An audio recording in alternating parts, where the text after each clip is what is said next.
Hi, everyone. My name is Smriti. I am a software engineer at Google, and I am also a Magic mentor. I'm really excited to be interviewing Liv and Jaelle today. And can you guys each introduce yourselves? Okay, I think I'll go first. I'm Liv. I'm a freshman at St. Francis High School in the Bay Area, California. And I'm Jaelle Sherman. I'm currently a postdoc at the Naval Research Lab. Fantastic. So, Liv, congratulations, first of all, on coming to the end of your Magic experience. I understand that you've created a website, please correct me if I'm wrong, that teaches kids how to program using a block type interface. So, I Mhm. wanted to know what your inspiration was for that. Have you always been interested in teaching, and how did you come up with this idea? Okay, thank you so much for interviewing me. But I think my inspiration was probably when I learned to code. I learned using a block type interface in, I think it was fourth grade. At my school, we used Scratch actually, which is developed by MIT. And then that's like the first time I've ever heard of something called like computer programming. And I loved it. What inspired me to teach is probably, I have a younger brother, he's in fifth grade. And so he went to the same elementary school as me. So he also learned a bit about Scratch and stuff. And so I thought it was cool because I like babysit him a lot, and I thought it'd be fun if I could teach him how to code. Awesome. Have you showed your website, and has he tried it out? Um, yeah, I've showed it to him, but he's already like learned Scratch before, so it's a little easy for him. Mhm. But I think he liked it. Awesome. My first exposure to computer science also, so both my parents are computer scientists, but when I was in fourth grade, I knew nothing. And I also learned, I was a Magic mentee myself when I was in seventh grade, actually, and I first started out with Scratch. So it's a very cool way to learn. I was wondering, how did you decide the age group? So you're targeting kind of third to fifth graders with this, right? hmm So Jill actually told me about a project she did with a block type interface, except her target age was a bit younger than mine. And I think the issue is that with that is that they don't necessarily have the ability to read. And Mhm. so I think she used pictures instead of words. And I think that was a little bit of a reach for me because I've never programmed in JavaScript and HTML before. So Okay. I decided to use words, and I think third to fifth grade is probably the youngest we could get with the ability to read. Yeah. Very cool. So a little bit behind the technology and how you made it. I saw from the screenshots that there is some inspiration from Scratch and other things like that. So how did you kind of build those blocks yourself? How did you decide what blocks you would have also? Yeah, so basically what we did, the process we had was we programmed the game by itself without all the blocks and stuff. And then we use this Yeah. library called Blockly. And what it does is you use the block developer tools, and it helps you develop a block. And then you just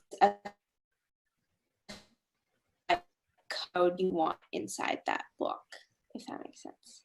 So each Yeah. block has a chunk of Java assigned to it. Okay. That is super cool. And this was your first time working with that as well? Yeah. Yeah. Awesome. A couple questions for Jail. Okay, So first off, I wanted to ask you if you could talk a little bit about your experience with magic. sure. So I have been doing it for several years now, 8 or 9. I took a couple years off while I started my PhD, but I think I started in 2011, 2012, somewhere in there. And it's just been a really good experience every year for me, being able to usually learn alongside the girls on whatever project that we've decided to work on. We've had a lot of fun with it. Yeah, is this your first time working on something that's kind of used to teach programming? With a mentee, yes. With a yes. mentee, Yeah, yeah, okay, yeah. okay. Mhm. So so Liv mentioned you did something similar with a younger age group, right? Yeah, so I did a master's thesis in human-computer interaction, and my thesis project was to develop a game using Blockly to teach computational thinking for kindergarten through second grade. And so wow. I had Okay. already played around a little bit with Blockly, so that was handy since it was an interest of Liv to create these types of games, and we were able to use that a little bit towards her project. Cool, very cool. What have you learned from this experience from this mentoring experience that you can take forward with you onto your next one? So I'm always really impressed by how quickly and how well the mentees learn. So I think, Liv, you had only a basic like introduction to HTML before coming into this, right?